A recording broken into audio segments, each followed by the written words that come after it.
Hey, there they are. Welcome back, folks. Welcome to the Dabisode. What's up? The What's up? Dabisode is here. Dabisode. Mark and Alex have returned for their next episode of the Smarter High.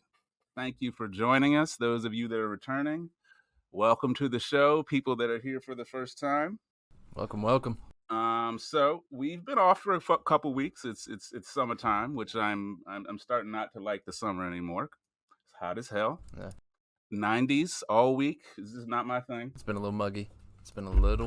To say the least. If you up in Jersey like we are, it's no better anywhere in the country. It's just hot everywhere. And we got a hurricane coming up from Houston. I guarantee by the time this episode airs, it's hit. Is it coming this way? It is coming to the Northeast. Oh, wow. Yeah, Nice. it's coming to the Northeast. It's going over my family in Houston, and it'll just dump rain until it gets up here. But that really had nothing to do with this show. But so Alex, how you been doing this summer, man? I've been doing good. My summer, I've been so blessed this summer. Comedy is going great. I've been doing, shows and stuff like that and been having success. Mark and our producer Akira knows that I just started doing this thing within the last year. So I've been getting really lucky, and I know I'm supposed to do it my whole life, and it's just super, I don't know, it hits deep down when I do well at it and get offered shows and paid spots and stuff, because it's you know what I mean? I knew it. I want to go back to every old boss and teacher that, no, it's not like they were telling me I wasn't shit or anything. It's just that, but yeah, it just feels good, and I'm having so much fun with it. I Dude, love it so I'm much. proud of you, man, because I tell Alex all the time, public speaking is my biggest fear. No. And then public speaking, but comedy, you got to have some balls for that, guys. No. And Alex had a really good show the other week. I did. And he booked a bunch of other shows because of it. So we're going to give a quick round of applause for my man, Alex. Appreciate it. Thank you. Keep up the good work, brother. Thank you. I will. So, guys, today we've been, previewing this episode for a while. This is going to be the Cannabis Concentrate episode. Cannabis Concentrates, Dabisode. I worked hard on this, guys. I made all of these graphics. Let me adjust that. I stole some of these graphics, but I did attribute them to where I got them from. Nice. With a proper bibliography? No.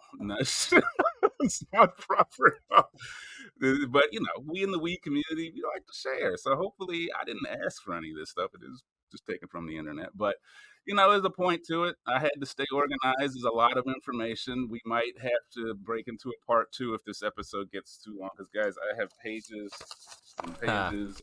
I actually worked on this stuff, and I did it before yesterday. Which doing work the day before it's due is how I roll. Typically, I wanted to be prepared. Okay. So I did this like a week ago. Nice. And it's not something I even need to prepare for. Cannabis Concentrate is the reason I got into cannabis in the first place. It was a beautiful discovery for me when I had my first dab. Alex, do you ever reach the point where regular bud never didn't get you high anymore? A couple times, yeah. When I was really heavy smoking, you know what I mean? Especially I would notice day by day. Like you smoke that first time and it works, but then by the end of the day, you're just going through the motions for no reason. Yep. And I used to hit this point a lot, especially, before dispensaries were out there and you went to your guy to buy weed, you had 2 choices or maybe 3, A weed and B weed, right? Maybe C weed, but if you had C weed, you were in California or something. So being that as the case, smoking an ounce of the same weed for 1 or 2 weeks, by the end of that period, you're not getting high anymore. Strain lock. Exactly.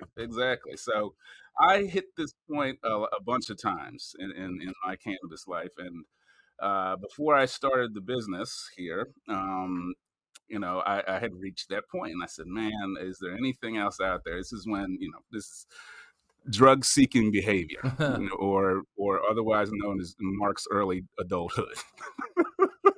But we talked about this on another episode. You were always looking for a better high, right, Alex? Yeah, that's that Arrowwood website we used to go Arrowwood. Oh my God, yeah.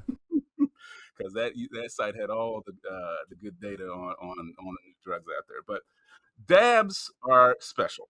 Okay, dabs, first of all, have been around for a very long time. But for me, when I discovered dabs, it was in the early days of it, so they weren't refined like they are today.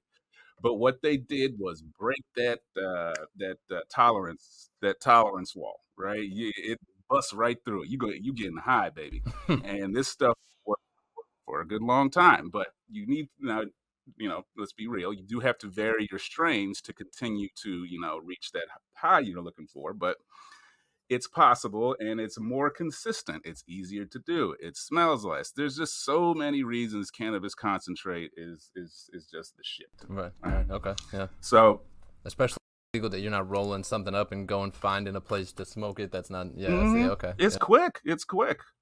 But we have a bit of an outline here. Let me just show you. This is what we're going to talk about today, guys. We're going to start with the history of cannabis concentrate. We're going to go to how you make it. We're going to talk about textures. Nice. We're going to talk about concentrating edibles. We're going to talk about methods of use, and we're going to get into some adjacent topics as we go through all this. And as we get to the end of the episode, I brought my best friend here. It is the Strubenglass. Wait a minute. Hold on. I got to take this thing off the screen so you can see what I'm doing. The Strubenglass. Glass. My favorite. Well, one of my favorite things in the dab world. This thing is just a beautiful piece of hardware. Look at that, baby. And it'll cap the end of our show, because if we were to do this while we were speaking, I could not vouch for the veracity of the information given, right? Because as soon as this stuff starts happening, I don't know where the show's gonna go. Yeah. Alex doesn't do it much. I really don't know much about dabs to begin with. I know a little bit, and I'm around. I hear about it from being around, but not. I have not too much. I've done it maybe once in my life. I just remember coughing. So, but in any event, we're gonna try it with this beautiful. Make sure you stick around for this. Make sure you stick around for this, because a first-time dabber, this is gonna be good stuff. Originally invented by the Nazis. No, I'm just kidding.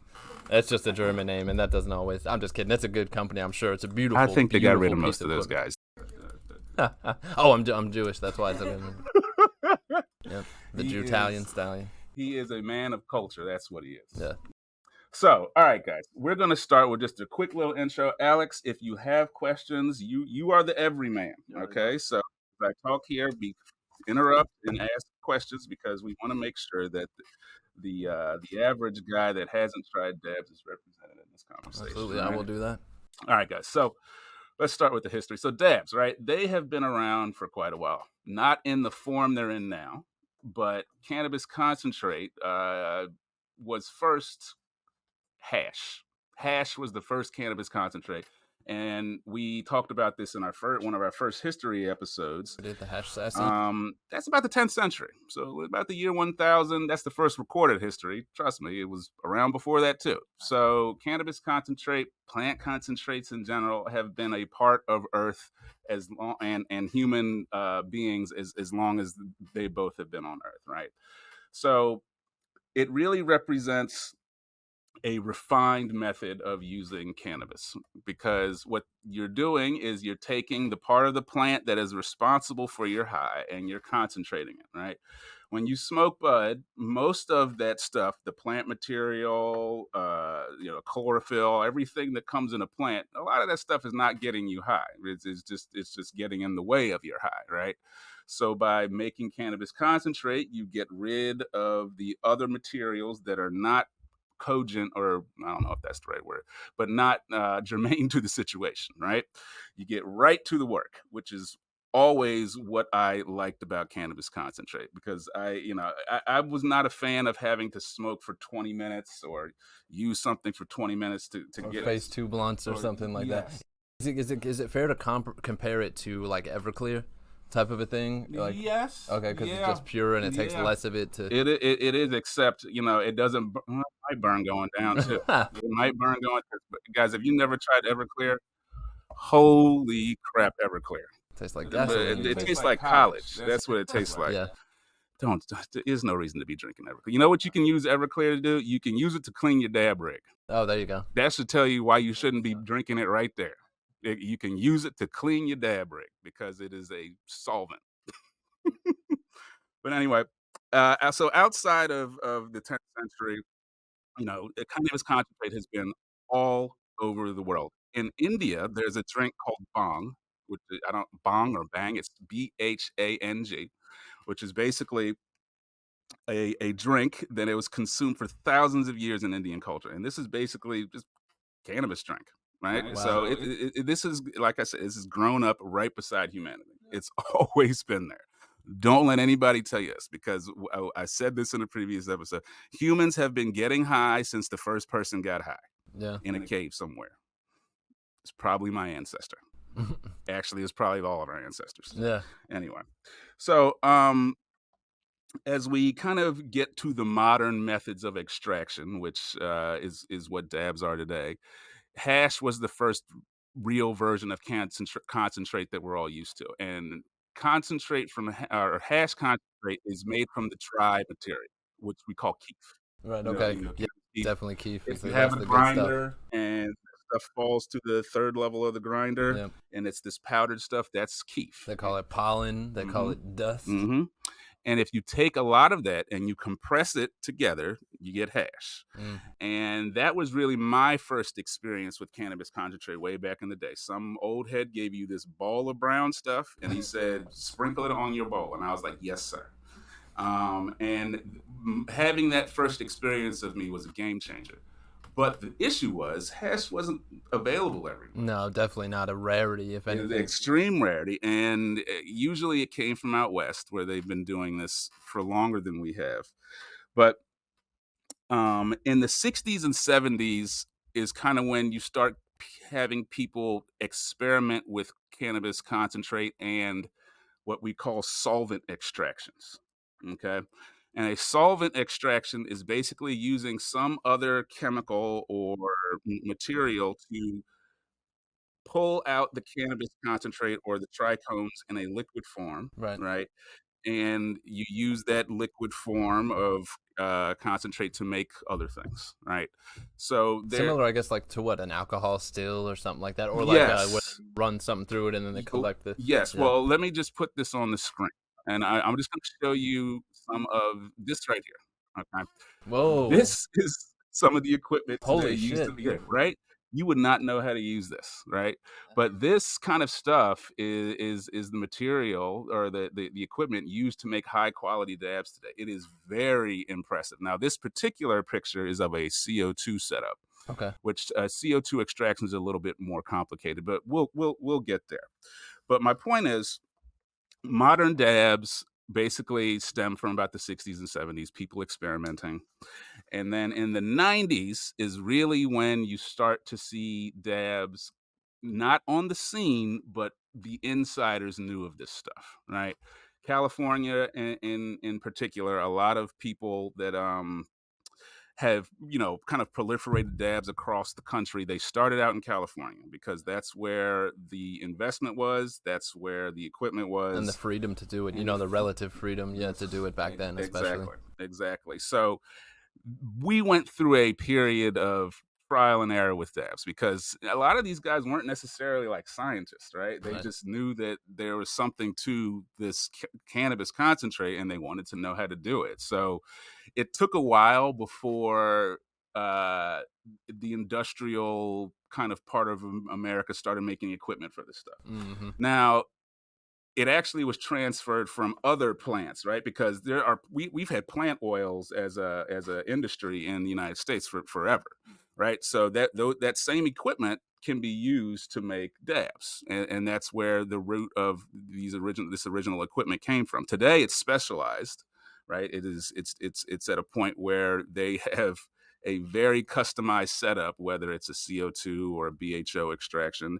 But the contemporary production of this stuff is pretty advanced, and you want it to be advanced Right. because there's dangers in dabs, right? And we'll talk about some of those dangers, but the production and use of cannabis concentrates have become more, let's just say, legal, first of all. Yeah. Well. And that kind of rising popularity, legality, and people wanting to make it has been good for dabs because it's safer now, and there are testing standards, and it's free, and most of it is free from harmful solvents and contaminants because there's a danger to inhaling anything that is not good for you, right? Right. And some of the methods of creating cannabis concentrate, if they're not treated correctly or produced correctly, they can be dangerous. And in the early days of dabs, this was the case, right? We had my first dab was not the dabs you see today. This stuff was brown, dark brown, or Yeah. black. Okay.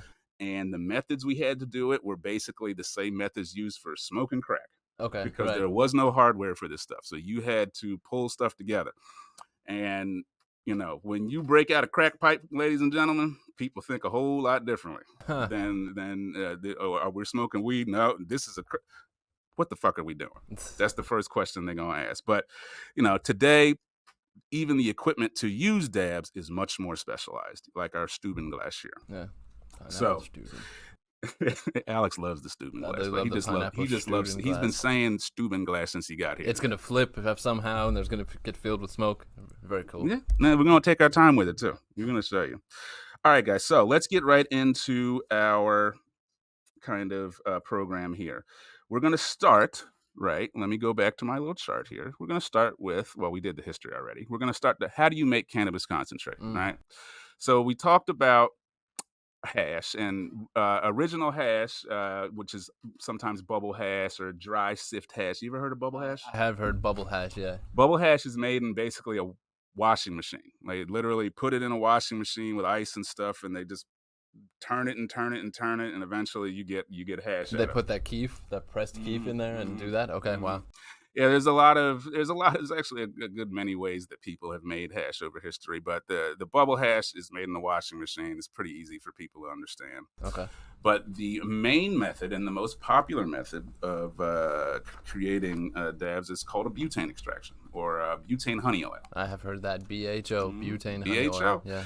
And I tried this at home, and it's very dangerous. I didn't blow myself up, but I should not have Because it's done flammable. this. Butane is what is in like lighters and like cooking equipment and Yeah, stuff. it's what's in your Bic lighter. Yeah.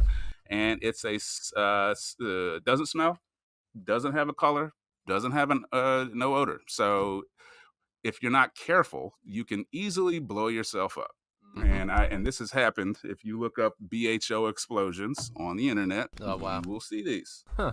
And they are very dangerous. So what I'm about to show you, please don't do this at home because you can actually find the hardware to do this pretty easily. But if you're going to do it, make sure you're safe.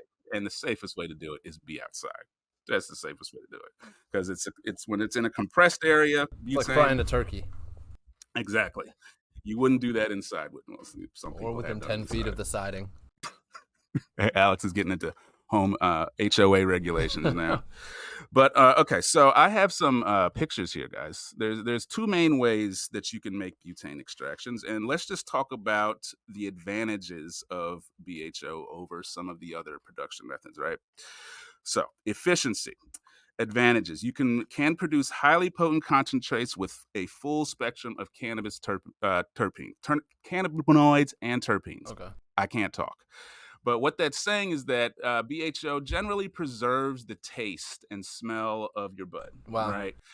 That's what it's talking about as a good method. So there's some other methods that are not as gentle with the terpenes. Sure. Right? Okay. So by using BHO, you kind of reserve a lot of that smell and that taste, which is kind of what you want. And the method we're talking about here, I have a graphic. If I can find my graphic. Hey. All right, guys. So this wow. is the simplest way to do it. Okay. Okay, this is the simplest way to make butane honey oil. And as you can see, is this showing my mouse?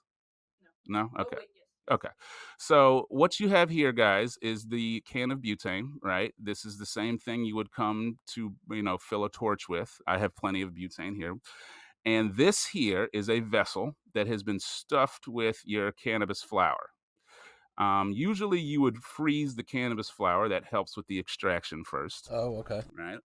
And you would literally, Alex, you would take this bottle, you would put it here, and you would press it, right? You press it down, number one. And then in number two, that butane passes through your flower here. All you do is pass through cold flour, and what comes out the other end is butane honey oil. Simple as that.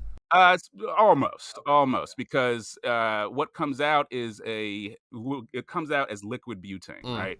Number three, you're getting liquid butane, but you also have all of your oil in there at first. So right? you gotta imagine separate it back out. Yes. Oh, there's more refinement that needs to be done after that, right?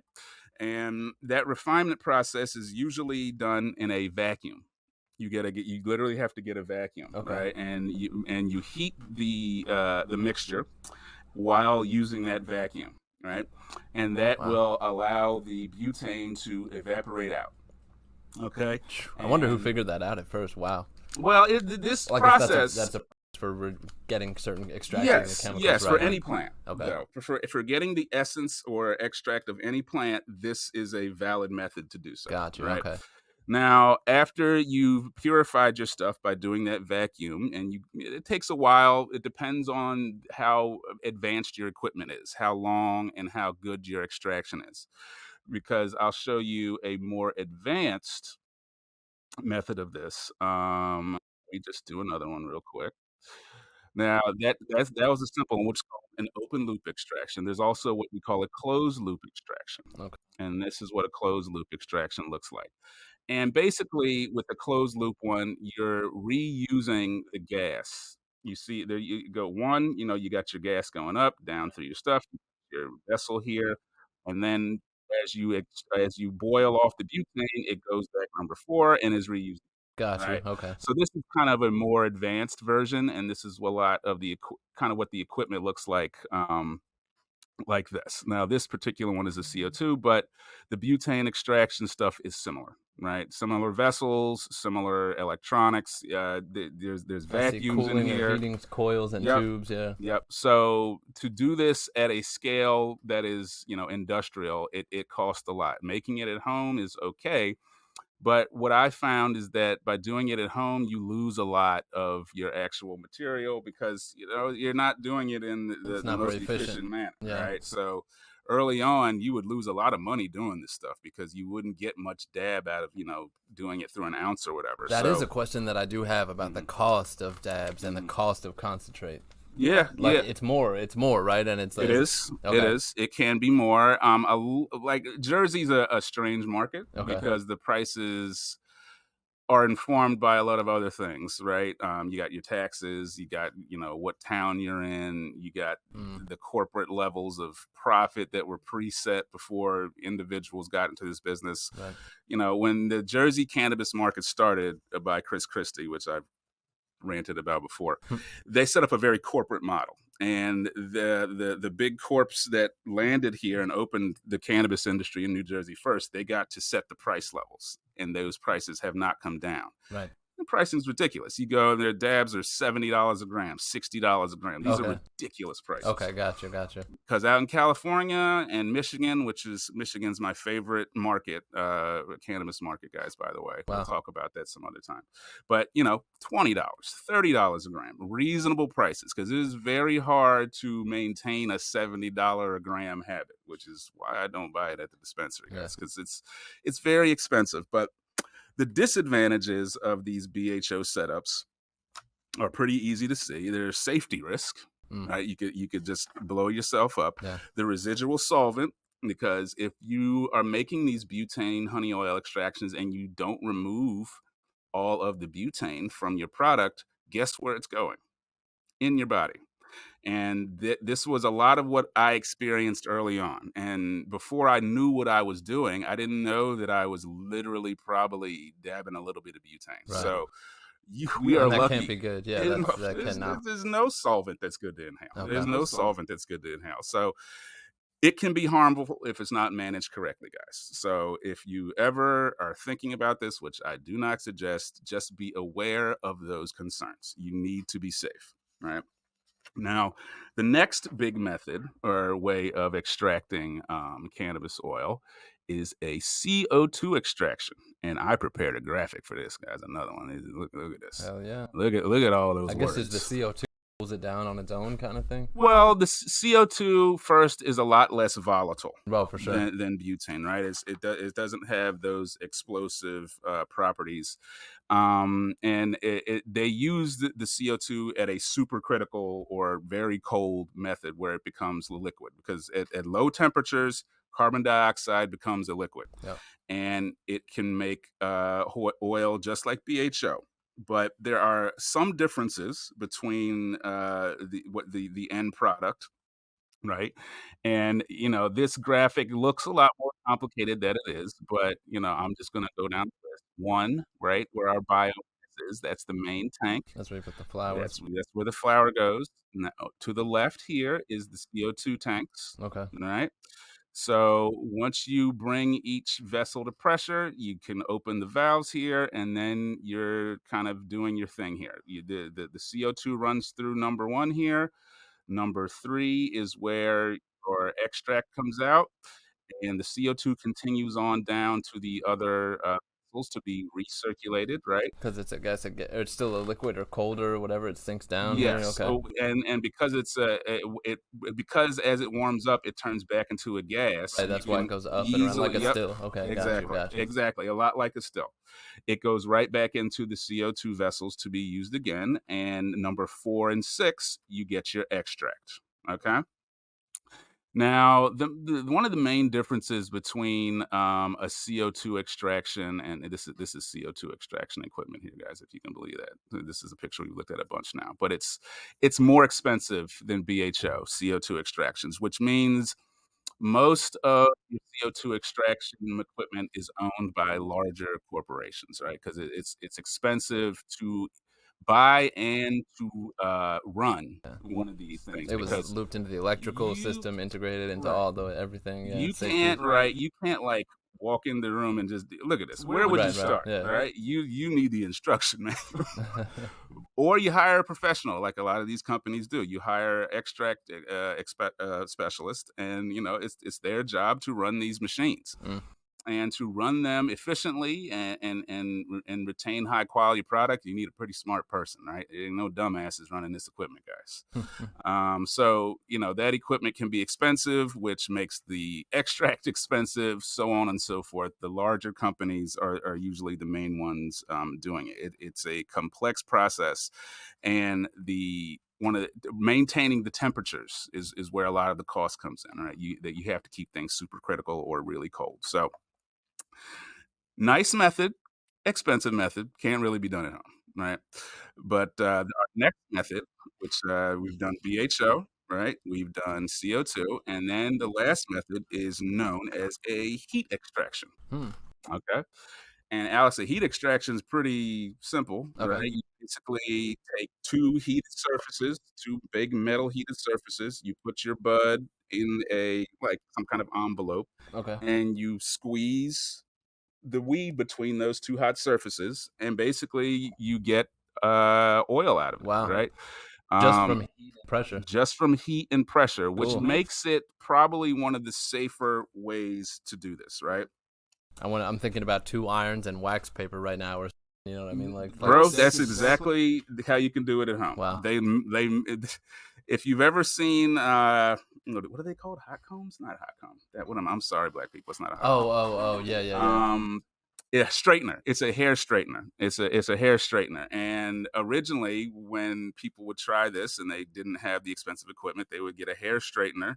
They'd get 2 pieces of parchment and they would squeeze it as hard as they could with that hair straightener, and cannabis oil was supposed to come out. Wow. Alice, I tried this, never got that shit to work. All that happened when I tried this was the weed would be flat Right.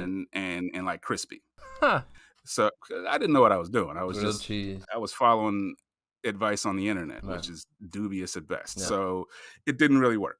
But years later, I'd say about 2013 or so, you started getting equipment just to do this, right? And the equipment, let me see if I got a picture of this, guys. I might have. I might have gotten a picture of this. I might not have. No, I didn't get a picture of this. But basically, it's just like I described. Now, there are a couple companies doing this that do it pretty well. And like I was saying, you get a very highly refined product from this method. Now, the yield is going to be lower than other extraction methods, okay? Because it's not as precise as a CO2 extraction. And that heat can degrade some of your cannabinoids and terpenes, Right. right? So that can potentially affect your end product. But it's still a good method to do at home because it's the safest method to do at home and cheapest method to do at home. So if you're going to try and make cannabis concentrate at home, this is the method I'm going to suggest. Okay. There we go. Oh wow, nice. There we Okay, go. that's you could probably make grilled cheeses on that thing. You're really probably good, or waffles, or quesadillas, or something. Yeah,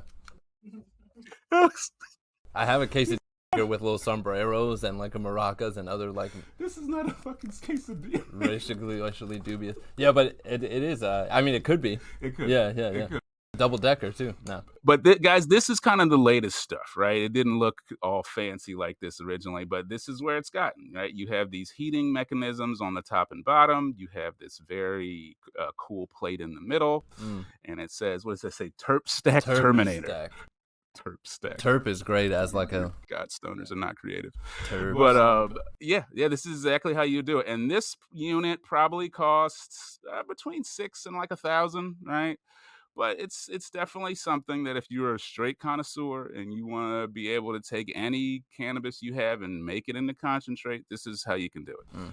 You can also use hash to do this too. You can take a bunch of hash and squeeze it here, and it will squeeze out your some super concentrate. yes, probably. and it's how you get really good concentrate. So weed that's got a lot of hash on it, or that's like really got a lot of crystals, as they say, on it, probably makes better. Exactly. Is that what you really want? Well, yeah. Well, each extraction method has its advantages and disadvantages, which is why it's good to have them. They're suitable for different applications, and I'll give you an example. CO2 extractions, for example, are pretty liquidy, right? They're pretty malleable.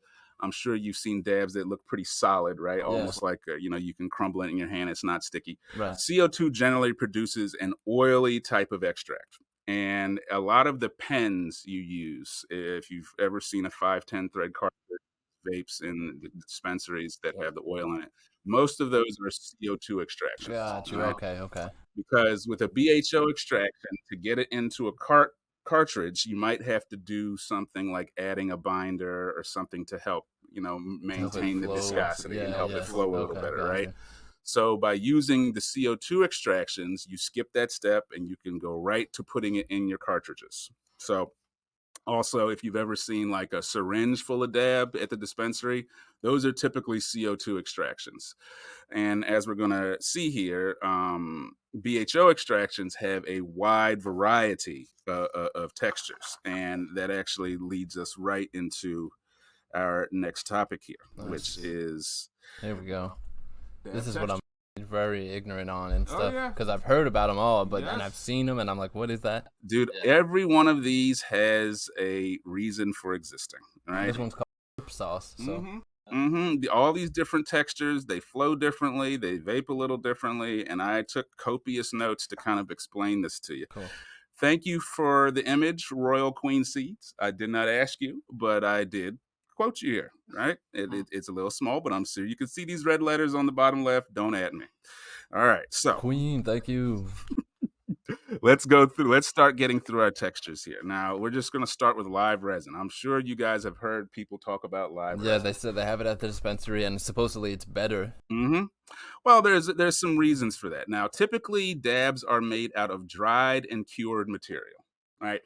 Guys, when you buy weed at the dispensary, right, it is been cured and dried, which means it's been hung upside down or put in a drying room at a controlled temperature and humidity to allow it to kind of harden and crystallize all that stuff into that bud form that you get.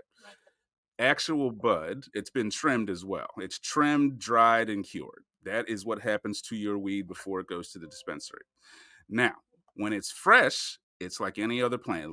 It looks like just a regular plant, and you do have these buds on there, but it is a very fresh kind of plant. When you squeeze it, it's wet, right? Yes. And it's juicy. It could be all. It could be both of those things, nice and juicy. But our live resin here is made from the live part of the plant. So instead of kind of doing that drying and curing, skipping the drying and curing, you skip the drying and curing, you freeze the fresh stuff. You take it, you cut it, and you put that shit in the freezer. You snap freeze it. So that means you freeze it as fast as possible. Gotcha. And then you use that in the BHO method. Okay. and what you get is a very potent, pungent smelling resin. Okay. Okay, and it looks like our guy in the top left here. And because we've used the live version of this fresh cut, it smells better and it tastes better, Yeah. right? But it also doesn't can't like harden. Like there's some other these other forms in here which you can like at room Right, temperature. like shatter. Yeah. Right, live resin, you can't really do that. It is liquidy almost, not as liquidy as our CO2 extraction, but it's closer to a liquid than a solid, but it smells great, right? So this stuff commands a higher price in the dispensaries. Right. I don't really see why, because it skips a step, but because of the perception of how good this stuff is and how good it smells, it usually commands a higher price. Every time. So don't be afraid of live resin. Great stuff here. And then what's next to live resin? It's terp sauce. Yeah. Terp sauce, and then terp sauce is a little bit more complicated. So I had to take some notes on this one Okay. because I'm just gonna have to read this, guys. All right. Herb sauce has rapidly climbed the popularity ladder, first of all, and is probably one of the most sought after forms. It has a unique texture similar to crystallized honey, and it offers a very distinct aroma and flavor profile. And it's kind of similar to live resin, right? But it can be made using fresh or dry buds. And it starts with our regular butane extraction, but instead of purging it, which is removing the butane in a quick manner, they do it over 2 or 3 weeks. They allow it to sit and extract over time. And by doing that, and then doing a final purge at the end, it has this kind of crystalline texture to it. Okay. But that texture, because you allowed it to take its time, right? It smells great, tastes great. Again, preserving the terpenes and the taste and the smell is key here. Okay. And that's kind of what terp sauce is. And it's not much different from any of these other guys, but the main thing about terp sauce is the time it takes to produce, 2 to 3 weeks. So it's not something that's going to be ready right away. Okay. All right. So diamonds. Oh, everybody loves diamonds. Yeah, this is what I've been seeing: diamonds and moon rocks and this and that and the third. Yeah. Everybody loves diamonds, and I've had to explain diamonds to so many people because it's weird, right? It has these basically tiny crystals of basically pure THC that sit in kind of a terp sauce, right? So when you look at diamonds, you open it up. What you're going to see are these little crystals. They can be actual little crystals, And it's hard like a rock, like a piece of glass or. and it's Okay. sitting in kind of this liquid, right? And that liquid are your terpenes. So your cannabinoids have separated from your terpenes, and that's what you're looking at when you look at diamonds, Wow. as it is. And the reason they do this is because those crystals are almost 100% THC. Okay, that is basically the crystalline structure of a THC molecule Gotcha. Okay. Right. with a bunch of them mashed together. That's what you're looking at. So Why the terpenes fall off and they're in the same container? It's like liquid in the bottom of the container. Okay. yes, it's literally the liquid that these diamonds are sitting in are the terps, and Okay. that's where all of your smells and stuff come from. Now, terpenes are important, guys. Terpenes are very important, and if you've been to a dispensary lately, you might see terpene profiles Yeah. on the list of things. And those terpenes, the ratio between those terpenes, the ratio of how much THC you got, that's what determines your high. Right. One thing I want to say: do not base your cannabis purchases based on. See, that's what I was just gonna say. Percentage of THC listed on the thing, because it is apparently. I'm just waking up to this. Apparently, it is about the terpenes, and that's what influences like the feeling I afterwards. mean, this is not stuff you know unless somebody tells you. Right. But when you go into a dispensary, you're like, "Give me the highest percentage THC." Right. That doesn't necessarily mean it's the best one there, guys. What matters is the terpenes and its ratio to cannabinoids and each other. That's what creates a high. And going back to Everclear, I heard someone explain it recently. Like, yeah, you can still get drunk off of Everclear, but you don't want to just be doing that all the. Like, you can get drunk off of beer or wine or like port or whiskey or whatever. So it's like that. You don't have to just drink Everclear every single time and just So that's kind of the comparison. It is, and it's a good comparison. But cannabis is the reason one of the reasons I love cannabis is its diversity, right? Cannabis is so diverse, guys, and it's because of the genetic manipulation that we as a society have done to cannabis. If you've ever heard of something called a land race, and as it pertains to cannabis, do you know what a land race is? No. Okay. So a land race is the original cannabis plants found in nature, Oh, right? okay.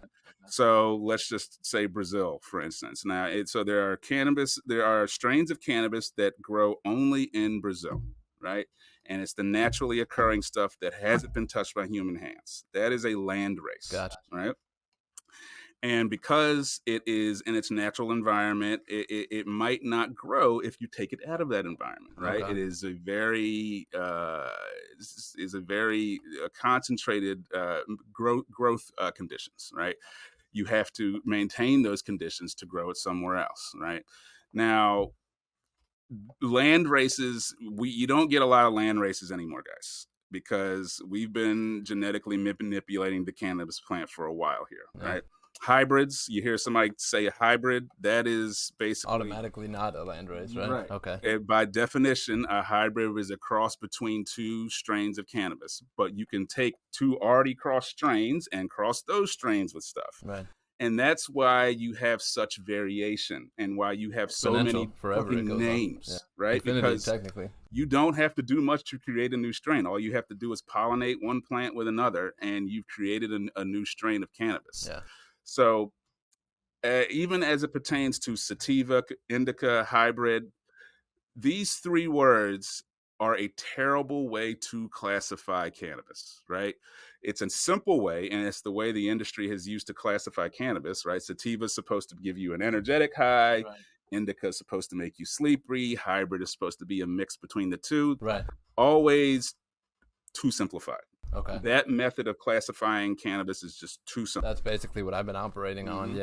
Yeah. What's important is the terpene profile and the individual terpenes that are in there. That's going to determine your high and the ratio. And the specific cannabinoids and terpenes come in there. Okay. That is what's going to determine your high. So when people, I want a sativa, I want an indica, what you should do is try everything, because you may be missing out on a really good strain because you have this preconceived notion of what a hybrid or sativa is. Right, and you can look at the back of the package and see what, if you're like, oh, I really like that. I really liked this strain, and then you can say, okay, this has this, this, and this. Yep. Then you see another one that maybe has 3 out of the 4 of them, and you're like, okay, let's give that one a try or whatever. There is a lot of terpenes out there, though. If you just look up types of terpenes, you're going to get a lot of sciencey looking words. Wow. Right? These are hard to even pronounce words, but each terpene does a specific thing to the body, right?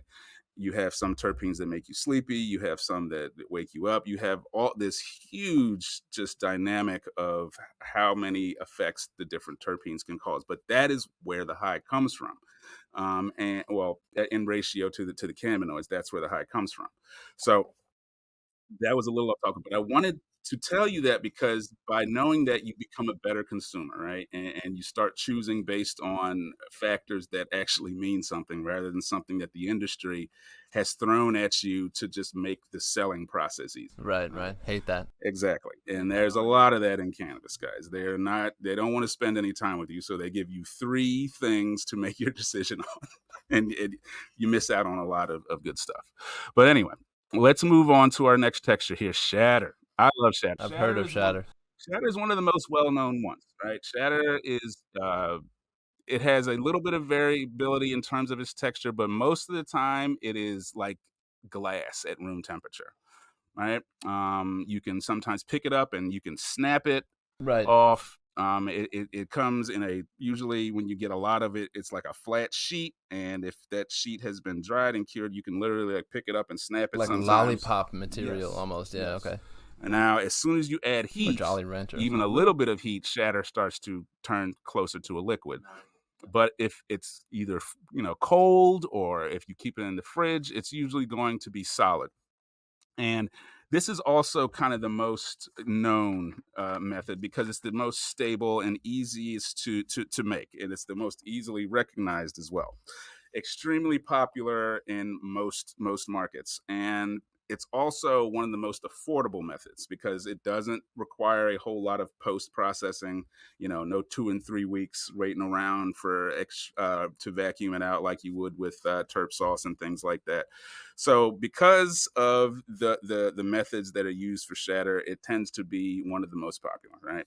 You can go to any dispensary where you live and you can find some shatter. Now the quality varies a lot because not all extraction methods and equipment are made the same, right? And not our methods are made the same. There's a lot of what I call secret knowledge in cannabis concentrate production. We used to call these guys extract artists, right? Because they knew things and knew things about creating these textures that they didn't really necessarily share. Right. I have a company that I'm going to talk about at the end of our show called Blissco. Okay. Blissco is an up and coming cannabis concentrate company in New Jersey run by a couple friends of mine. Guys, this is going to be big. You're going to want to try these guys out. And I think over at Daylight, which is my favorite family-run dispensary across the street from ScyFli, nice. They will likely have them there. So look out for Blissco. I hope to have Joe, which is one of the owners, on one day. We've been talking. Yeah, we gotta get. I saw him. Yeah, I saw him one time too. Yep. Yeah, Daylight's great. Alex, I love people that love weed, having weed businesses. Yeah, right? Yeah. Because there's a lot of people out there that just aren't in it for weed, man. They're in it for money because you can make a good bit of money doing this. But Joe is a lover of cannabis, man, and he's a good guy. And those are the kind of people I support. So you will hear more about Blissco from me as we go on because nobody paid me to say this, right? I want you to try it because they're good people making good products. Okay, so check out Daylight in general, right across, literally across the street. We could see it from here if the wind. If the Daylight Dispensary down here in Mount Laurel is a family-run place, guys. Yeah, it is. And I know the family, and they have great employees, and it's like Cheers over there. Once they get to know you, you walk in, no, Mark. It's a beautiful place, and they make you feel good there, and they know what they're talking about. So, Steve, shout out. You got a good operation over there, buddy. Absolutely. But let's get back to our textures here. So, shatter, man. Good stuff. Good stuff. Then let's talk about wax, butter, kind of very similar. Wax is a thick, waxy texture, right? When people say wax or dab wax, this is what they're talking about. And generally, this stuff is like kind of, you can hold this stuff without getting it all over your hands. Okay. Now, it's another popular one. Wax is that's one that's around wax and shatter. I feel like, it is synonymous with wax, dab wax, right?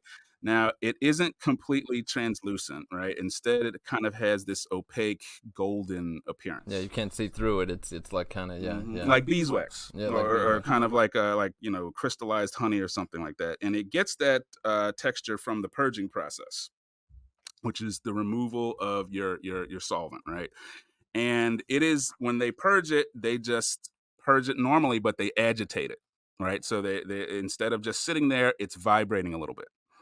And this light vibrating during the purging process allows for a faster purge. Nice. That makes sense. It also makes this waxy texture. Okay. And I couldn't tell you scientifically why it does that. I can kind of surmise. Wait, so what would come out if it doesn't shake? If you're not agitating it, you're probably going to get something more like shatter. Got you. Okay. Yeah. So if you don't disturb it at all and you're just doing a regular BHO extraction, you do it right away with dried cured bud, shatter is what you're going to get. Got you. Okay. Right? And because it's the easiest method, that's why it's the most prolific method, because it's the quickest way to make a buck with cannabis concentrate. So if you're able to get your hands on this stuff, wax is a great stuff, but it's known to make a huge mess if you don't handle this stuff right. So as my father always told me, you got to have the tools, right? Get yourself some good dab tools before you start dabbing, guys, or you're going to make a mess, right? You need alcohol, you need dab tools, you need a dab rig, which we will get to in a little bit. Right. But let's move on. Student glass. Sorry. Alex, I'm gonna have to buy you one of these things. I think I know what I'm getting you for Hanukkah, buddy. There you go. Because he wants a Stubenglas. So you got the first night covered. We got 7 more nights. So there's a lot of stuff in this shop. Now, well, I gotta get 7 gifts. Just the one, man. Yep, because we suffer depression No, I'm just kidding. The Jews were owed 8 nights of gifts. No. Alex is trying not to get into controversial Oh territory. yeah, that's right. Anyway, guys, so butter. All right, one more. Let me butter. There we go. So butter, our next guy down here. Now it's as rich and creamy butter, right? It's made a lot like your wax. They agitate it, right? But instead of agitating it a little, they agitate it a lot. So it's getting a lot of shaking, right? So instead of a little vibration, you're getting a lot of So vibration. like a drier wax almost. Like Mm-hmm. okay, Mm-hmm. cool. And well, it's actually more creamy. It's Oh, more of a creamy it's a thick, creamy texture. So as wax is kind of like, beeswax, the butter is a mix between kind of the shatter and the wax, gotcha. right? A little halfway. Right, right. And that's what all of this is, guys. They're just shades, slightly different production methods makes all of these different textures of wax, right? So that is just one of the reasons that you see so much variability in the different kinds of wax out there. Now, these last two, crumble and oil, same stuff. Crumble. Let me see here. What are my notes on? Yeah, crumble is basically a lot of the same stuff with the agitation. It's just a low and slow method, so it's a little slower than shatter, right? But it's still being agitated, and that agitation kind of builds crumbly texture. Now, crumble is not my favorite because it's easily spilled, and once you spill a bunch of crumble in the carpet, it's fucking gone because it's part of your carpet now. Yeah. You can vacuum it up, and that's about it. So, if you have crumble, don't be like me and leave the cap off when you're dabbing, because if you got a cat or a mark in your house, it might end up on the floor. That's my only thing. But crumble is good stuff. It's a dry texture. It's pretty dry. Like you can put this stuff in your hand, go like this. Gotcha. It's not. It's easy to use, but easy to spill. Okay. So, and that basically is it. We had one more on the list here, but it's just oil, which is just a kind of a That's what would fill up a dab pen or yeah. It's kind of a CO2 type of extraction, and gotcha. based on the temperature you extract at, you can get this oily texture. That oily texture is a lot closer to CO2 extractions. And the same thing with CO2 extractions, though most of it is kind of that liquidy, you can manipulate CO2 extractions so they look more like these forms of cannabis concentrate we just went over. So it's not necessarily something where you're stuck with just the liquidy CO2 extraction. By applying, various methods of agitation and temperature, you can vary the texture of CO2. That's crazy. That's really interesting. Yeah. I wanted to ask along those lines Yeah, go too. ahead. Like when you turn weed flower into an extract or a concentrate, are you gaining value or are you losing value? Like you see what I'm saying? Yeah. If you take an ounce worth of weed, does that make the same amount of money's worth as of like shadow? I've always been curious. Maybe that's not the right way to ask it. Well, it depends. Once you're using a highly efficient process with good equipment, you can make a pretty good pull out and get every ounce of oil out of it. But there's always some loss. You're not going to get all of it, right? Okay. There's always going to be a little bit left. But as a whole, because cannabis concentrate can be made en masse, right? You can make large amounts of this stuff. You can make it with like mids or not great weed and then still Yes. get good concentrate, like that Exactly. kind of a deal. Right, Okay, right. gotcha, You gotcha. can, by doing that, you can take weed that's not so good, but extracted, it might be a little better. So it's not necessarily that you're getting the same value out of it, but you are getting almost every bit of what makes weed out, right? Now selling it, if let's just give an ounce of weed an average price of $300, right? Okay. And an ounce of weed, what's the $300? Doing some quick math in my head. Generally, dabs are going to be more expensive. Okay, right. But you use less of it, right? A booger size is all you need to get high, whereas Exactly. it used to take me an eighth of weed to get high. And it's not like an ounce of weed makes an ounce of extract. No, It doesn't. not right? even Yeah. close. Yeah. Not even close. So you're looking at grams per ounce. per Wow. ounce. Right. So you lose a lot of the weight, but what you get out of it is basically all you need to The get pure high. stuff, right? Yeah, you're And losing all the instead other of stuff. having to smoke a bunch of it, you do a concentrated piece of it. So it saves you time, saves you weight. It doesn't smell as bad. If it does stink, the smell is generally easily dissipated because You it. keep it in a thing that's this big instead of in Mhm. a huge bag. Oh, Of yeah. right? Yeah, yeah. This is our dad's right here. Wow, I thought And- that and- was chapstick and- or something. Yeah. you put this on your lips, you're gonna have a time getting it off. It ain't coming off easy.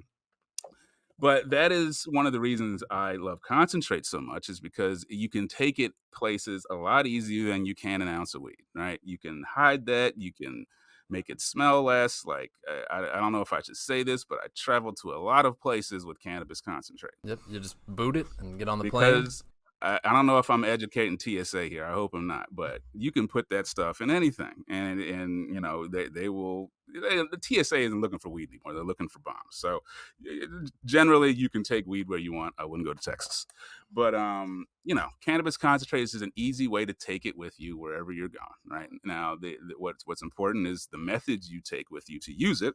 Right, right, because it does require equipment. It requires equipment. You can't use an apple in a can't pinch roll like it you up in can a with joint. weed, or roll it in like a receipt paper in an emergency. Exactly. Now, our last textures, guys, which we're just going to talk about our heat press rosins, our heat pressed extracts real quick. And these produce something known as rosin.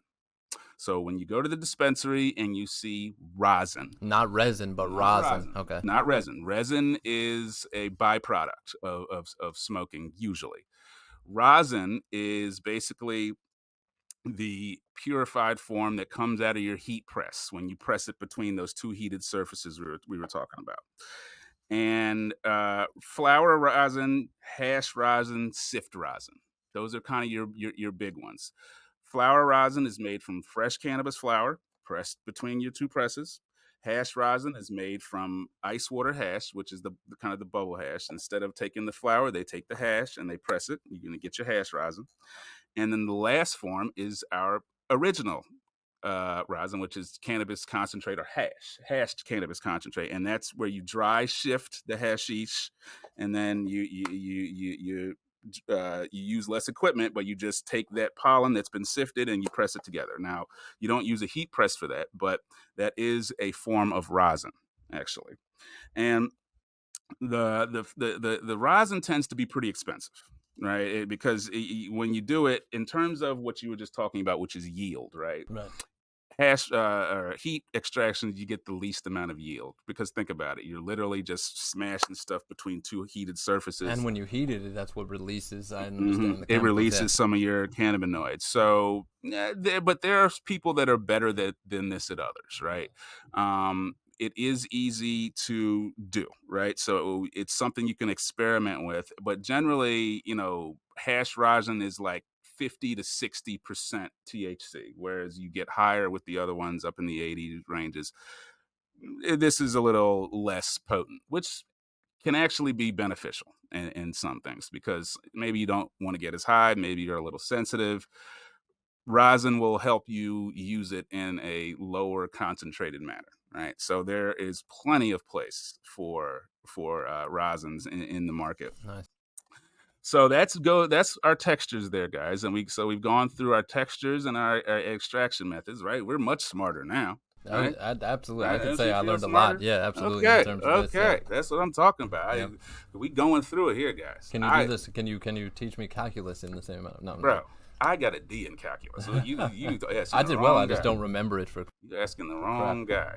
I went to school in Miami, dude, and my calculus teacher was from Venezuela. Yep, there you go. I understood like every sixth word. Nice. When I got to college, I had a Polish dude, similar type of thing. Mhm. They're like, "This is your teacher," and everyone's getting failing grades. Like, Mhm. no one can understand. I what think he's saying. I think I was cheated. I didn't understand what you were saying. Yeah. Right.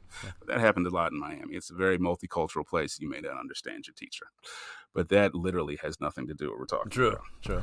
But so I wanted to go over a few specific points with cannabis concentrate, and one of them is using cannabis concentrate in edibles, right? So if you have you ever made edibles at home? I have, yeah, a little How did you fire. do that? How'd you do So, it?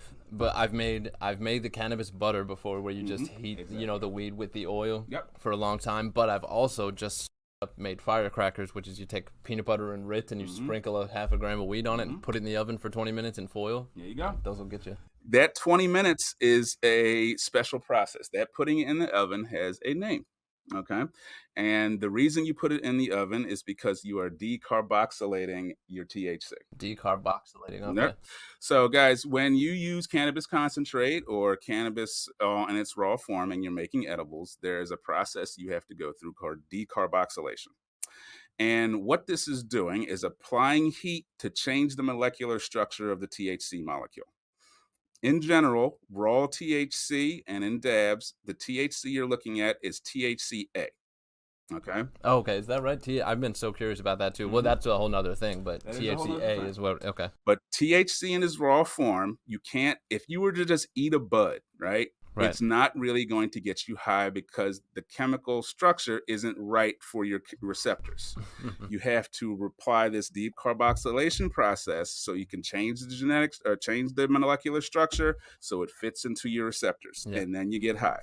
So generally, when you're making butter or whatever, you put the weed or the concentrate in the oven at 200 and something degrees for about 20 minutes, and you have decarboxylated. Gotcha. Now they have specialized equipment that one can buy for this. It's not even expensive. There's a very good company called Ardent Nova that it's a black-owned company actually, Nice. and she produced these home decarboxylators. So you can do it at home, and a lot of butter machines like the Lenovo. It's not. That's a computer company.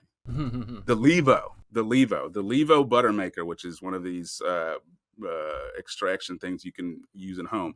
It decarboxylates in the machine. So a lot of the kind of more advanced hardware for making edibles at home now does this.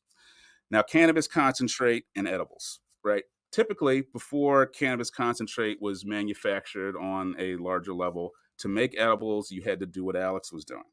You had to take your bud, sit it in butter, and just let it simmer for a while. Usually, it could be 1-2 hours, but you would just let it simmer at a not a low temperature, but a mid-range but high temperature, and it would slowly leach out the cannabis molecules out of it and into the butter. Yeah. And cannabis attaches very well to lipids, also known as fat molecules. That's why peanut butter and Nutella work well, right? Butter. Yeah. Yes. So every time you have seen it before, cannabis concentrate, it was in some type of oil, coconut oil, butter, MCT oil. There are a lot of oils that are generally very good for holding on to the cannabis molecule once it's been removed from the plant. Now, cannabis concentrate makes that even easier, right? Instead of making the butter and simmering for whatever, all you do is you take your wax, you decarb it, you put it right into whatever you're cooking. And in general, if you can get it mixed well enough, it makes it so that you can put a whole lot more cannabis or THC into any specific product. Okay. It's pretty hard to put a ton of that into like butter. First of all, it's going to taste awful, right? If you're trying to put 2 ounces of weed into 1 stick of butter, it's going to taste like ass. Not going to make a tasty edible. But by using cannabis concentrate, you've removed all the plant material that could potentially leak into your edible and your butter, and you're just using the concentrate. So nowadays, edibles are starting to taste a lot better. I don't know if you've noticed, right? The gummies don't taste like ass anymore. Right, they used to a little bit. They bit. used to just taste like straight super bud, and that wasn't necessarily palatable. But now, because of using cannabis concentrate and it being refined beforehand, you're seeing very, very high potency edibles out there. Not in New Jersey because we have a 100 milligram limit, which is ridiculous. But it's what we got. 100 milligram limit, and that's for edibles. Yeah, so any single product you buy in Jersey has a maximum of 100 milligrams. Wow. Okay, that's why they sell the things with 10 pieces in them. I see. 10, 100 milligrams. I'm like, it's not really even that much. It's a very low amount, and it for light users, it might be appropriate. But if you're a heavy user like me, you're gonna need multiples of 100 to get high. So what am I gonna? I find it takes me like 40 or 50, but a lot of times when I buy them, it's from a dude that's got like gummies, and he's like, "Here, each one's 25, Yeah, and you well, take 3." that dude is who should be making this shit and Exactly, making the right. rules as well, because Helping at least. we really limited our access by it's an artificial rule. 100 milligrams. Where did this come from? Right. It's an even number. People recognize 100, Yeah. but outside of that, it makes no sense to limit this stuff at 100. And eventually, this will change. I'm almost positive, especially if somebody like me gets in the government. Will be the first thing I do, among a lot of other things. But we will get to it in Mark's first term. Mark for office. For anything. For anything. We talked about running for town council. All politics is local, folks. If you want to change your situation, run School for board office. meetings, township meetings. There you go. A lot more happens there than you realize. Exactly. Yeah. Exactly. Nothing to do with what we're talking about. A little bit. We want to get you in there so you can get our cannabis agenda through. No, he's right. He's actually right. But we do, and it should be achievable. It really is. It is. Maybe not the first time, but Eventually, no, I agree, Alex. And a lot about where we are today is because of that. More, rationally minded people have made it into government, and they understand the potential of plants, and that limiting access to these plants is stupid, and it doesn't help anybody. That's why you're seeing shrooms make a big push for legality. That's why you're seeing Netflix and everything. Yep. Yeah. Yep. You're seeing it in popular culture now. Weed is chic now, guys. You're seeing TV shows. You got clothing. I've been waiting for this my entire life. We got to do an episode on that about how the rise of like weed and like Dogg in the 90s and stuff, and how it was. Snoop helped. First of all, Snoop Dogg is a cannabis icon, and I really he has helped. Right, all these guys, Willie Nelson, Tommy Chong, Jason Bates, which is Jerome Baker, not Jason Bates. My cousin Jason. No. I'm sorry, but anyway, Jerome Baker. These people have really put weed in the forefront. And they've made it popular so that, people my age with kids, they're not teaching about cannabis the same way my parents did. Right. My mom literally works with me now. Yep. And is a convert. But I can remember the first time she caught me with some weed. And I lied. And I said it was a friend. Of course. I ain't going to tell the friend, but I'm pretty sure she didn't believe me. But you guys, you remember getting caught with weed. Oh, yeah. Man, that's a great one we could do also. Joe must have left this in the car, Mom. I would never. Joe, he's an asshole. Joe be doing things. I would never smoke some weed. Not your baby angel. Boy, I've been smoking weed since 16. But you can twist a blunt with one hand. No, I suck at rolling blunts. Middle school. Oh, no. Are you good at rolling blunts? Yes, actually, yeah. I just need time, and everyone hassles me for using the table, but then it comes out so good, and they're less mad. Listen, you want yourself a good partner? Figure out how to roll weed. It's an impressive art. True. I stuffed a cone. I've been doing this a very long time. I stuff these cones. It's much easier, guys. But now we're going to get into how to use dabs and the equipment, right? And the history of the equipment, because boy, have we come a long way, guys. When I've said this earlier, when we first got to the point where dabs were available, there was no way to do it, right? You had no way to do it, man. And Alex, my first dab contraption, it's basically very similar to a crack pipe. It was a vial, and you'd attach this vial to a pipe, right? Was it like a metal one that was like an L shape? Okay, and you could buy it. Alex, I looked for this picture on the internet for. You couldn't find that thing? I could not. I used to have one of those, and I bought it. I forget. Maybe Israel for real, or some weird place. I looked for I could not find it. Because first of all, I couldn't remember the name. Right, Medic something. Well, there were a lot of brands of them, but guys, I couldn't find what this thing looked like. But it was basically a vial attached to a pipe, and you would put your dabs in the vial and screw it into the pipe, and then to heat it, you would take a torch and then put it in your mouth, and you would heat that vial while inhaling. The spiciest shit you have ever inhaled. It was too hot. It was so hot. It burned. It burned, and it didn't taste good. It tasted awful. But I was the happiest dude I had ever seen. I was elated to do this shit. I'm pretty sure it had residual butane in it. But guys, we have come from the Stone Age with this shit. Right? The Stone Age. Because today, you have equipment that is just phenomenal. Like Alex's favorite thing here, the Studenglass. It is an excellent piece of hardware, right? And it comes from a long line of garbage, right? So Mm-hmm. I have some pictures here. Let me show you one of the first methods after what we just talked about. This, okay? Oh, okay. Now Yeah, yeah. this is a dome and nail, guys. What you got on the left is your dome. What you got on the right is your nail. And this was such a shitty way to dab because what you would Does it do, fit on? Okay, yeah. you would put the nail into your piece, Okay. right? And then you would put the dome over the nail, right? And well, first you would heat the nail with a Wait, the torch. nail goes into your bowl or something goes down the hole of your bowl, Technically, yeah. You see so these? it doesn't leak down. Those Yes, catch it from going yes. inside. It would Okay. be caught. The nail would catch on the sides of your piece, Okay. and then you would heat the nail with a torch. Wow. Now, guys, I don't think I got a picture of a torch, but a dab torch is serious business. Akira will get us one. But these dab torches have come a long way as well. Early on, they were only a couple companies making dab torches, but that has proliferated. Vector was one of the companies that used to make a pretty good torch, but today there are a ton of companies that make good torches, right? Now, anyway, you would use that torch, you'd heat this nail, and then you'd put the dome over top, Alex. Okay. You put the dome, and now the nail would be flipped over. Okay. Okay, Right. With it that, with the right. pointy side It's down, just sitting that way so it it doesn't sits on fall the over. table. Okay.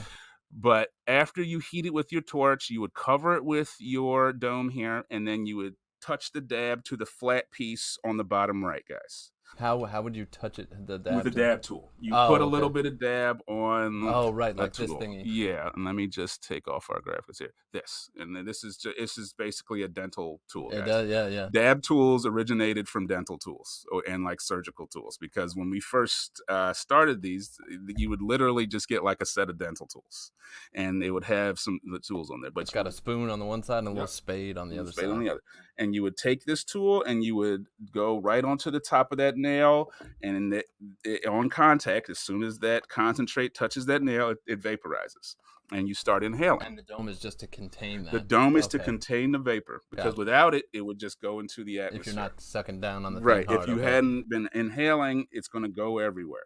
So, guys, this was the earliest kind. And this is a Woo! torch. And this is a company called Blazer, which I've been selling for a decade now. Good Nice. stuff. This is a good torch, guys. I've had the same one for a time. Good stuff. Nice. Okay. So, after that initial period where it was just, by the way, this nail is made out of quartz. Okay? Oh, okay. I was gonna say because if it's glass, Yes. if it's Right. Pyrex, it doesn't heat up. If it's Right, glass, it right, melts. because heating and cooling glass makes it very brittle.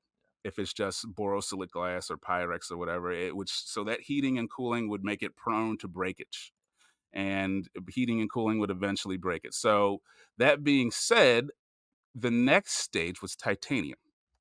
Okay, Wow. and this is a titanium now, Notably, and this notably heat resistant metal yeah, again. Yeah. exactly. But you see how it's set up in here? This picture's a little better because you can see the nail inside the dome. I see. Yeah. Okay. So you would take the dome off, guys. You'd heat the titanium nail till it was red hot. You'd put the dome back on. You'd wait a little bit for it to cool, and then you would put your dab in there. Okay. And then you'd start inhaling. Now, this method made a lot of improvements, right? It brought us a long way because the dab was more consistent and it didn't fall off as much. That original nail, Yeah, I this thing, imagine. what you would get is a lot of running because it wasn't contained, so it would run down the side of the nail, it Gotcha. would run into your joint. So This is like a little cup. The by titanium was like using a a cup. cup, Yeah. you've now kind of contained where it can go. Now it still did a lot of splattering, right? Oh, This dome would get very gunky because that dab would splatter everywhere because of the metal surface, okay. which is why eventually we go back to quartz. But after your dab in quartz, we started getting into more hand pipes, and we had a very cool thing called the health stone. Okay. Wow. Now this pipe had a pumice stone in it. You Mm. see this gray kind of stone, and let's get a better shot of that. That is Wow. a piece of pumice. Which is a volcanic rock. Yeah. Yes, volcanic rock, and it is inert, right? You can apply heat to this, and then you're not going to inhale anything. So, what you could do, guys, is you could put your dab on top of that, hit it with your torch, and it would instantly turn that wax into vapor, and you could inhale it. Problem being, it was spicy. Again, Yeah. spicy. Anything where you're going directly from flame to inhale, Mm-hmm. it makes it kind of hot, and that's just not fun, right? It's just not fun. So you always wanted to kinda limit that because that heat would make you cough a lot, right? And though it was an easy method and a very transportable method, not necessarily the best method, but we had what we had in those days, guys. And then after that is kind of actually at the same time is when you get this guy, the ubiquitous Oh, 510 thread cartridge. yeah. I fucking hate these things. Huh. Okay, for a number of methods. Now, I do like reasons. I do like the what they've done for cannabis concentrate. It's made it an easily consumed Yeah. material, right? Everybody can generally understand these carts, right? They put the oil in, you attach this thing to a battery, and you're good to go. Now, I guess I can kind of point here, huh? All right. See down here. Oh, God, I'm terrible at this. Because it's left is right. Anyway, the bottom, guys, the bottom where these threads are down here. That's where the 510 piece comes from. Most cartridges are 510 threads, so it's pretty much universal. And that refers to the diameter of that screw part down there, so it can fit onto the other piece. Yep. Yeah, some of them are not, which is a pain in the ass. Like, No. oh, it's only magnetic, so you gotta buy our whatever. It's funny you say that because there's a company called Iro. They sell it across the road. Right? Yes, Yeah. it's called Iro, and it's AIRO, guys. And this is a specialized cart that this company makes. And the reason it's better is because this right here is not the best delivery method. Right. Okay? It's hard to that oil is good stuff, but it's hard to get at it. It is. Yeah. It is because it doesn't deliver enough for a heavy user, right? So for me to get high with one of these 510 thread cards, man, you doing a lot of sucking and inhaling. And it's not fun because you're sitting there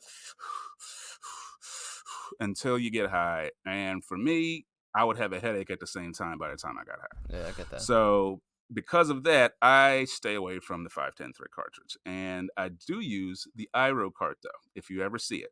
Now, this Iro cart is basically the next kind of it's the next kind of evolution of the 510 thread cart. It has more delivery, consistent delivery, doesn't clog as often. That's key. Cloggage is. Yep. So very good idea to try one of these Iro carts. They're in every dispensary, guys, but you will have to buy a specialized battery, right? I sell tons of 510 thread batteries. Man, I've probably sold thousands over the years. Literally thousands of these things. And they have gotten a lot better. But the cart hasn't necessarily gotten better. Now, it has changed a bit because when the first carts came out, Alex, it had like cotton filaments. There was a wick in it. Yeah, there was an actual wick. And that's because it came from the e-cigarette market. Gotcha, right. At first, these 510 thread carts were for nicotine oil, guys. And it was kind of adapted for use to cannabis concentrate. Now, it had to go through several changes before it became a viable way to do concentrate. But now it is. And they removed that wick, and it's usually all metal now. But it's a much more consistent product than it used to be. But after the 510 cart came out, you started getting what we call e-nails and e-rigs, okay? This is what an early e-rig looked like. And these things were dangerous, if you ask me. And I can tell you why. Guys, these things, sometimes they wouldn't come with a cutoff, right? So if, say, you went to sleep or some shit and this shit is still on, and somebody knocks this thing over unknowingly, boy, you starting a house fire, right? And so I just always thought this method was kind of dangerous. Or it gets so hot that it just explodes. But exposed metal heat surfaces is tough. Yeah. And here's a different example. Basically, you had this box with a wire attached to basically a open air heating mechanism. And that can just be dangerous. It could be dangerous if you have children. It can be dangerous if you have pets. It just wasn't my favorite method. But this was a period we went through. You can still buy these things. They're still out there. But be very careful. All this setup just to hit it. Oh, yeah. It's a lot of setup. It's a lot of setup. And, it's so you got a dab rig attached to all this equipment. It's a lot, right? It's a lot. But now we're getting to my favorite methods, which is just a traditional dab rig, right? And maybe like a vapor straw. And I'll show you what we're talking about. Oh, the straw. Now, this company is one of my favorite companies, guys. This is Mothership Glass right here. Wow. Look how pretty this thing is. That's awesome. Look how pretty this thing is. Now, this company, Mothership, I've not been able to ever afford one of these. All I've done with Mothership Glass, guys, is look at it. because man, this is thousands and thousands of dollars. What These makes it things. so special? Well, look at this, Alex. This is pure artwork. This stuff True. could belong. This you could put this stuff in the Louvre, right? You could put this stuff in an art museum, and it looked it just as pretty as any sculpture, right? It is pure artwork, But it's and regular glass or it's specially oh no, it's designed regular stuff? glass, Okay. but they've used a lot of colored glass and Yeah. different techniques to make And these. it's But beautiful and perfect. you know, this is where we're at now, guys. This is just pure. This is what got me into this business was this stuff right here, because I'm an art lover at heart, and melding art with cannabis and these pipes is just what makes me happy. And as evidenced by there's beautiful water pipes and bongs of all kinds Oh, yeah. up here in ScyFli. Yeah. Really nice. And that ain't no thousands of dollars ones in Right, here, exactly. But it's because beautiful and good they're nice quality. to look at, but people ain't putting that money out. Right, yeah. Let me tell you something. Because you drop it in once and it's Oh just yeah, I'm not using something that I'm afraid to use. yeah. Right? Because you could easily drop one of these and drop $10,000. Not a good day. So if I bought this, it would probably be in the damn closet on display somewhere, right? Because nobody touching this. This is for dabs on Hanukkah only with my boy Alex. Yeah. That's the only time we breaking this thing out. But guys, that's really where we're at today, right? That's some of Mother Sip's best lineups, and there's another company I want to show you called Nectar Collector. Ooh, that's the one I tried. Mhm. A dab straw, right? Yeah, these are dab Nectar straws. Collector. Now, this company, which is actually called Nectar Collector, anybody else that says it's a Nectar Collector has taken it from these people, I think, because I believe these were the first people to name their company Nectar Collector. It's like drinking a Ford or a Jeep or yeah. And with these at the bottom here, guys, you take a torch, you heat this tip up, and you dab it into your cannabis concentrate. You literally dab it into your cannabis concentrate. Sitting on the table and you just put it on there. Yes. Yeah. Lean forward and you inhale from the other end. Really cool stuff. Really nice way to use it. Really good way for beginners to use it. But also it was hot. That's what made me cough. That's the one thing I tried. Yeah. Yes. Well, a lot of them, some of them have water in them to nice, kind of limit that hotness. But yeah, there are ways that you can make it a little cooler. But you're right, it is still a hot method, right? But guys, that's the equipment.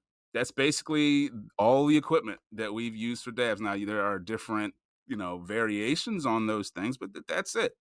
The one thing I did want to talk about is titanium versus quartz. And we're getting towards the end of the show here, so I'm going to kind of wrap it up, and then we're going to try some dabs. But titanium and quartz, and the reason it is the predominant surface to dab on these days is because of its thermodynamic properties. Okay, quartz stays rigid under heat; it doesn't weaken, and it also holds heat a lot better. The thing with Alex, is it cools down very quickly. Right. That's why they use it for spacecraft and stuff. Right. Yeah. Right. It cools off quickly, which is not very conducive to doing a large dab. Okay. So by using quartz, you now can maintain that heat level for longer, allowing you to do a bigger dab. And they taste better on quartz because I just think the metal titanium stuff, you're not like smoking the type, but it tastes different. Right. And I think by using the quartz, you're just being more gentle. Yeah. Because you're boiling this stuff to create a vapor. You're not burning it. Right, guys, don't burn your dabs. We will probably get into that another episode, but when you're doing your dabs, you're looking to gently boil it and vaporize it. If you use your dab ring and you're seeing black char when you're done, that was too hot. Got you. Okay. So that's key to know. That's nice to know. Yeah. Very, very key to know. So we do have a YouTube video about it. Nice. Which was pre-ADHD mark, so it might not be as entertaining, but you should watch it anyway. If we can do one of those things and link it below, I'll see if we can do that. Not to mention titanium is probably harder to get and more expensive than quartz is. Yeah, quartz is everywhere. Well, let me tell you, pure quartz is very expensive. Oh, okay. Right. Most of the time when you're buying quartz at a smoke shop like mine, it's what's known as a composite, which is kind of a little bit of boroglass or Pyrex and quartz, right? Because a nice quartz banger can cost like $200-300. Okay. It's almost like a gem, like a precious stone. But that really pure quartz does have better properties for using cannabis concentrate. So the lesson for the story here is Quartz is the way to go, guys. If you have a choice, use Quartz. But let's try some damn dabs. I want to get high. I Hey, am, guys. It's been so damn hot outside. All I wanted to do for the last week is have a dab when I get home and lay the hell down hmm. and try to survive because I don't do well in 90s, dude. Yeah, 90s. I This know a lot of 90s ain't people my that friend. don't I do mean, well in the 90s. years are my friend, but the temperature ain't my friend. I hate this stuff. Especially when it's humid and muggy out. Nah. Exactly. All right, guys. So we gonna do a dab, and we just gonna talk while we're doing it.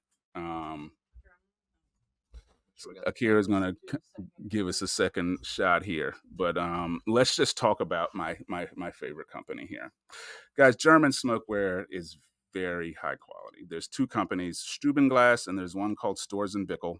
They make the Volcano products, if you've ever heard of the Volcano. Oh yeah. But these two companies just make really good stuff, dude. It lasts. It's not chintzy. A lot of this stuff that is not made in the U.S. It's made in like China, right? And they don't have the best track record for quality. Nothing against anything or anybody Chinese, Right. but Whereas Germany does. Here. Germany, Yeah. they're all about precision, right? And they're all about durability in my estimation, right? So what we're going to do here is do a demo. This is the student glass, and it's got part gravity bong, and on this side, the modal, which is this guy here. Let me just put this in the modal. Is it there, Kira? Yep. All right, so the modal here is this, and this is the student glass, right?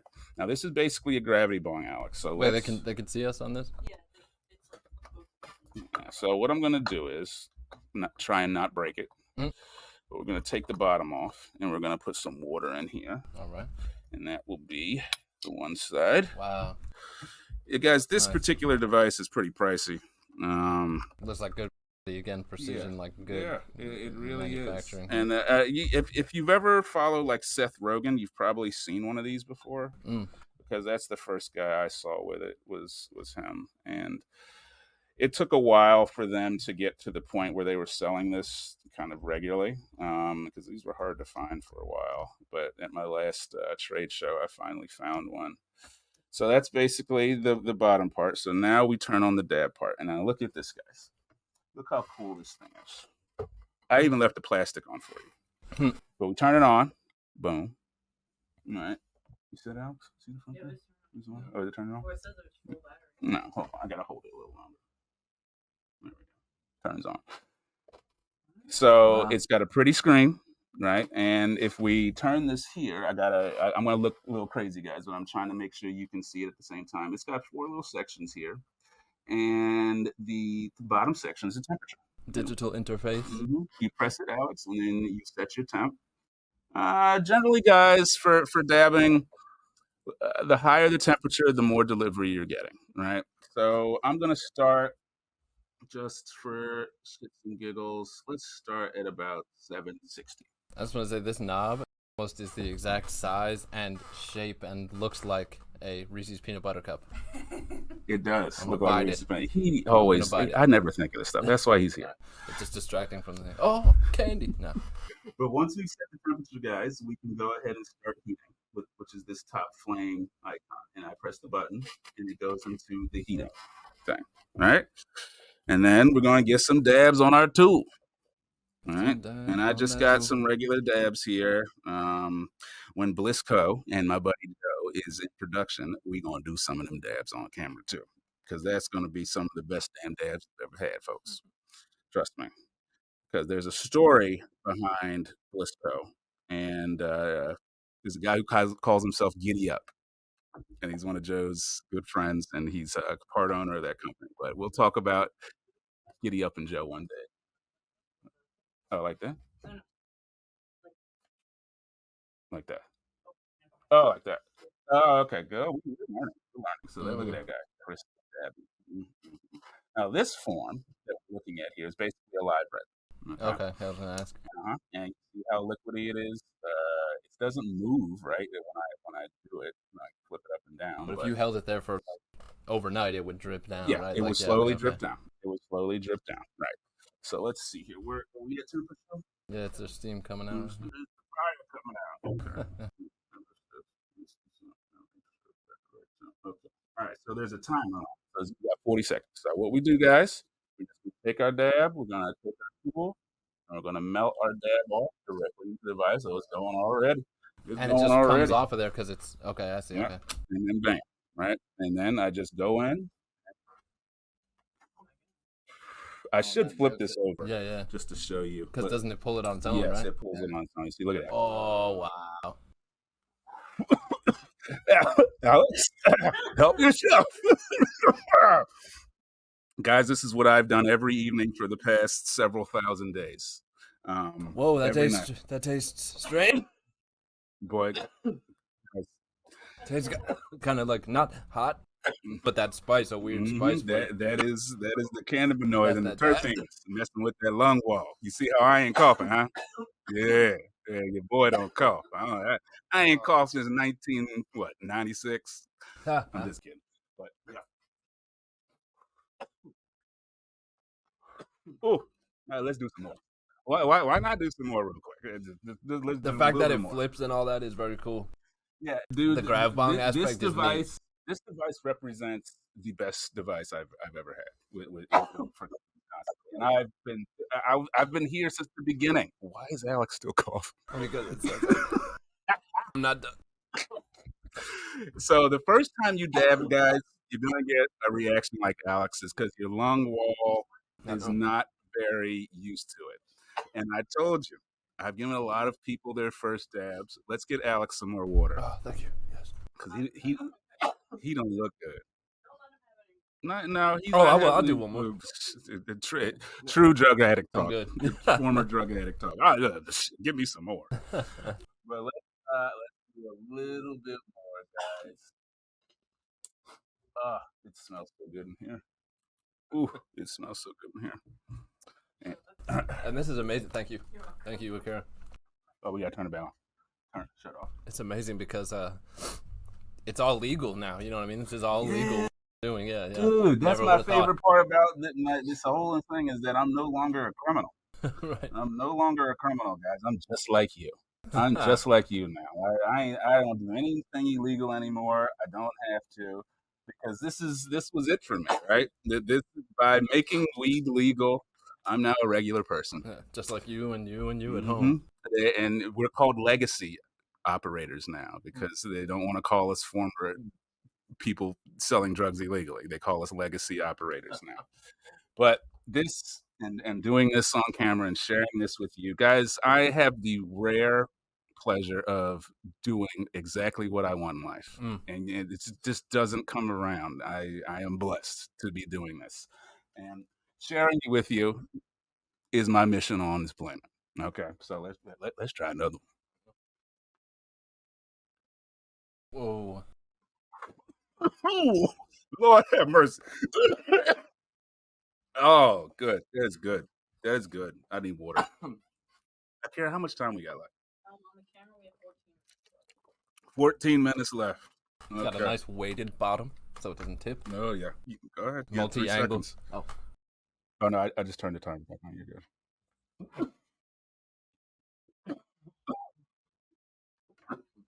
Wow. I love it so much, guys. Well, guys, this is it. This is what cannabis concentrate is about. And that first one is all I really needed to get where I needed to. I'm doing this for demonstration purposes only. But this is where the world's going. If you've reached the end of your potency road, you can't get high anymore, you're like, damn, weed just doesn't work for me. It's time to step up to concentrates. Now, there's some downsides to concentrate, right? You do this every day, weed is not going to be as effective for you anymore. Right.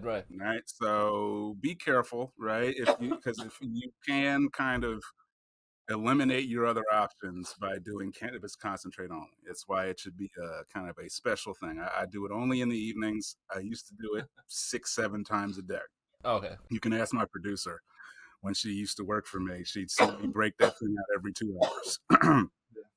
And there was a reason I did that, but it's not for today's episode. But that constant using concentrate for me eventually made it so that I was very unable to use other products unless it was like a super potent edible or something. Edibles, right? So be careful. Everything in moderation, guys. Everything in moderation. You don't want to be doing this several times a day like I was, because yeah, you can really numb yourself to the world if you're just this high all day. Because this amount of concentrate on that many times a day, boy, you made a week. You can go to sleep and you're gonna be high in the morning. 8 hours of sleep, you're gonna be high in the morning with something like this. But like I said, it's quick. You see, it's already dissipated, right? There's no smoke. By the time we turn this camera off and say goodbye, the smell will be gone. Yeah. Whereas if you smoked a joint in here, it'd be Yes, if you smoke the joint in here, you would smell it in the morning because it gets into the fabric, it gets into your clothes. It's much kind of dirtier, in my estimation, than dabs are. This is interesting. It's high tech. You know what I mean? It's very like the whole process is high tech. You got to extract the chemicals and even the machine. It's a lot less work, man. Like you saw some of those other devices, guys. There, you would have to do some heavy labor to get a dab back in the day. But now, in 2024, it's pretty easy. So let's start wrapping up. Yeah, Alex needs to go to bed, or the grocery store, or McDonald's, or I would like go to GameStop myself and buy some new video games, because that's what I do when I'm high. I also watch a lot of movies.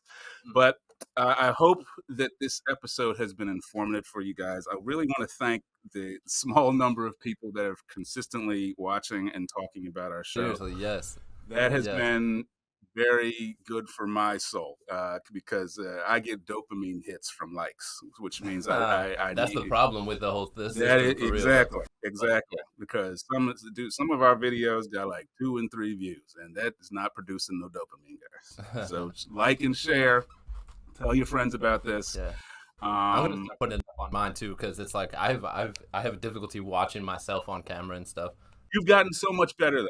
You've gotten so much, because Alex and I were so awkward when we started 6 episodes ago, guys, and the encouragement you've given us has really been good for us. Absolutely. So from the bottom of my heart, thank each and every one of you. If you've watched this video to the end, we love you. We will see you in a couple weeks. Next episode, I have no idea what we're doing, so that will come off the top of my head. Alex, thank you, man. Absolutely. Thank you for being here. Akira, who is the most wonderful producer. Thank you too. She really is. She works hard, and all this stuff is nice. You can't see a lot of it. There's a lot going on, like on this side. A lot of nice stuff, and we appreciate it. We do. Peace and love, guys. See you in a couple weeks. Peace.